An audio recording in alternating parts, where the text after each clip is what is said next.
what rank do you think you would be if you were in the MS-13? Level 1. Let's check it out. The Paro. You're 14 years old. You live in a neighborhood where MS-13 controls every block. You see the older guys. They wear blue and white. They have money. They have respect. Thought you would have been Your mom 13. works 2 jobs and you're invisible at school. But when those guys walk down the street, everyone moves aside. You start hanging around the corner where they post up. You don't ask to join. That's disrespectful. You just exist. You run to the store when they need cigarettes. You watch their backs when they're making deals. You hold packages without asking what's inside. They call you paro. It means lookout. You stand on the corner for hours. Your job is simple.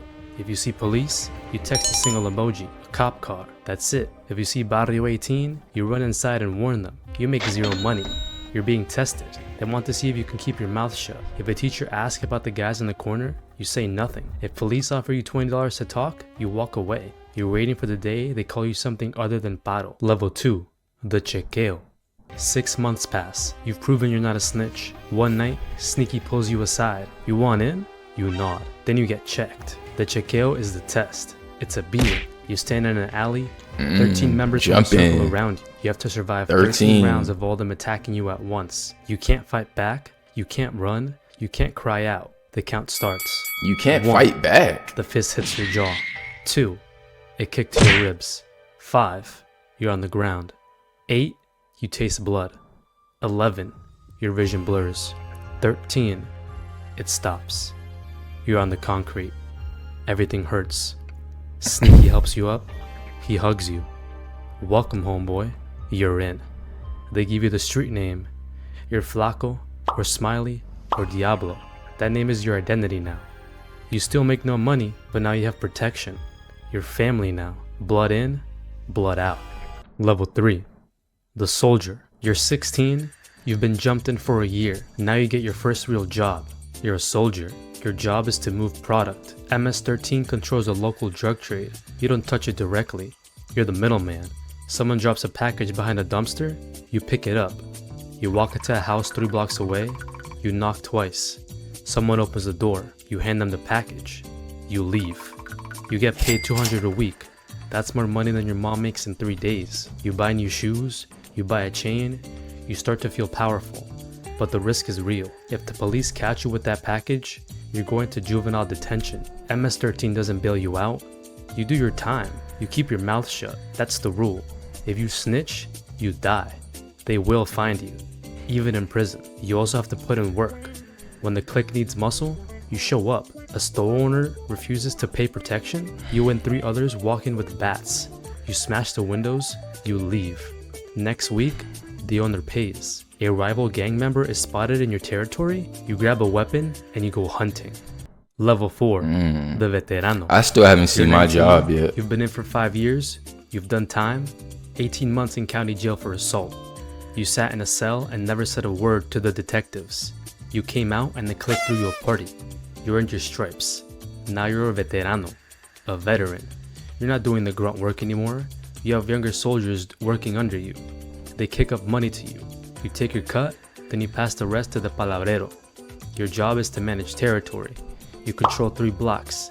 You decide which corner the dealers stand on. You decide who gets to sell and who gets taxed. You also enforce discipline. If a younger member is getting sloppy, talking too much, or skimming money, you're the one who corrects him. Sometimes that's a conversation, sometimes that's a beating, sometimes he disappears. You make about $1,500 a week, you have a car now, a used Honda, you have an apartment, you have a girl, life feels good, but you're marked. The police know your face. You're in a database labeled verified gang member. If anything happens in your territory, they come to you first. You can't leave the life. There's no running. MS-13 is everywhere.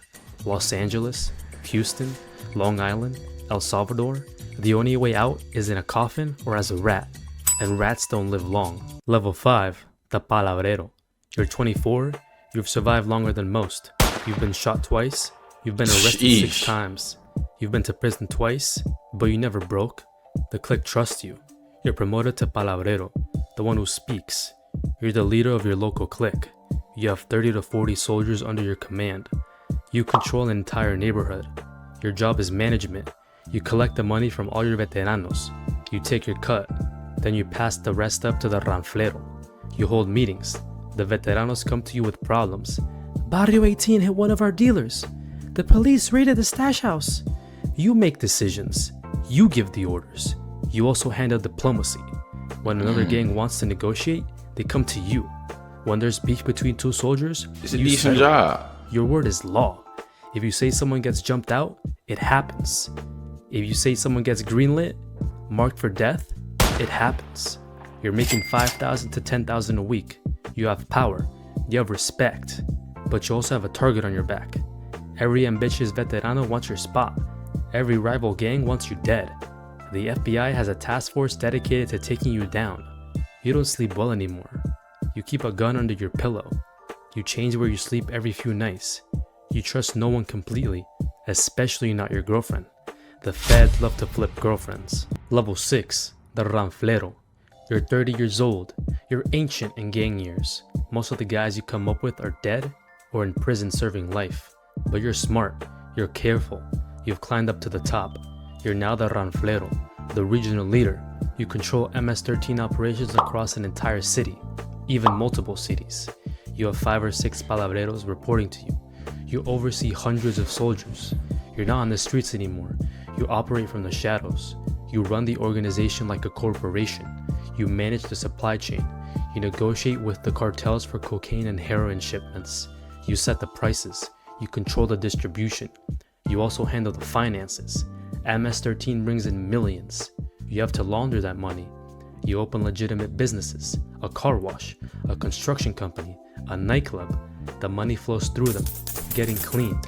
I said this in the other video, but this right here is definitely like a job that I feel like, you feel me? This job and the other job with the cartel, I feel like they kind of correlate with each other, but this is definitely a good job that I feel like I'll be good at, but I'm not gonna say this is the job that, you feel me? I gotta see the rest. To $50,000 a week. You live in a nice house, you drive a new truck, you wear expensive clothes. To your neighbors, you're just a successful businessman. They have no idea, but the pressure is crushing. The FBI has a wire on your phone. You know this, so you never talk business on phones. You meet in person. You speak in code. They're also dealing with international politics. MS-13 is not unified. It's a collection of cliques that sometimes cooperate and sometimes war with each other. You have to keep the peace, and you're connected to the shot callers in prison. MS-13's highest leaders are locked up in maximum security prisons in El Salvador and the United States. They send out orders through lawyers and coded letters. When they say move, you move. When they say someone dies, that person dies. You're powerful, but you're not free. You're a prisoner of the life you chose. Level 7, the shot caller. You got arrested. The feds finally built their RICO case. You're looking at 30 years, no parole. You're going to die in prison. But here's the thing, prison is where MS-13 really lives. On the streets, you are powerful. In here, you're a king. You're sent to a maximum security federal prison. Within a week, you've connected with the other MS-13 members inside. There are dozens of them. They run the prison. You become a shot caller. You're one of the leaders inside. You control what happens on your cell block. You decide who gets protection and who gets stabbed. You settle disputes. You enforce the laws. You also communicate with the streets. Your wife visits once a month. She brings news. She takes your orders back out. You're in a cage, but you still have power. You run the prison economy. Drugs come in through corrupt guards. Phones come through drones. Money flows through commissary accounts. You tax everything. You also order hits. A guy in the streets is snitching. You make a phone call. 3 days later, he's dead. A rival gang member gets transferred to your prison. You give the order, he gets stabbed in the shower. Prison is your empire now. You have respect. You have authority. You have control. The only thing you don't have is freedom. Level 8. The international leader. There's one more level. The highest level. The founders.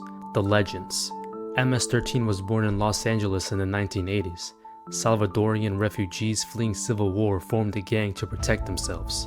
But in the 1990s, the US government deported thousands of MS-13 members back to El Salvador. They took the gang with them.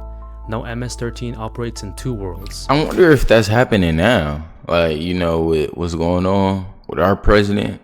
The streets of America and the streets of Central America. The highest leaders, the founders who are still alive, sit in Salvadorian prisons. Places like Zatecaloca, a maximum security prison where MS-13 runs entire cell blocks. These men are ghosts. They don't have social media, they don't do interviews, they communicate through layers of intermediaries. But their world is absolute. When they send out an order, it travels from El Salvador to Los Angeles to New York to Virginia. Thousands of soldiers follow that order without question. You will never reach this level. These men built MS-13. They are mythology. They are the religion. You're just a soldier in their army. Level 9. The end. You're 35 years old. 35? That's it? 21 years. You've been shot 4 times. You've killed 3 people. You've been to prison twice.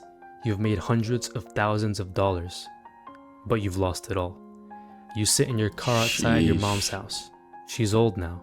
She cries every time she sees you. She begs you to leave the gang. She says it's not too late. But it is too late. There's no retirement plan. There's no walking away. You're MS-13 for life. Blood in, blood out.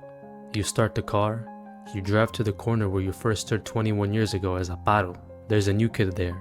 He's 14. He's watching. He's hungry. You see yourself in him, and the cycle continues. Sheesh. That is kind of crazy, bro. Picture this. Ain't gonna lie, that's crazy.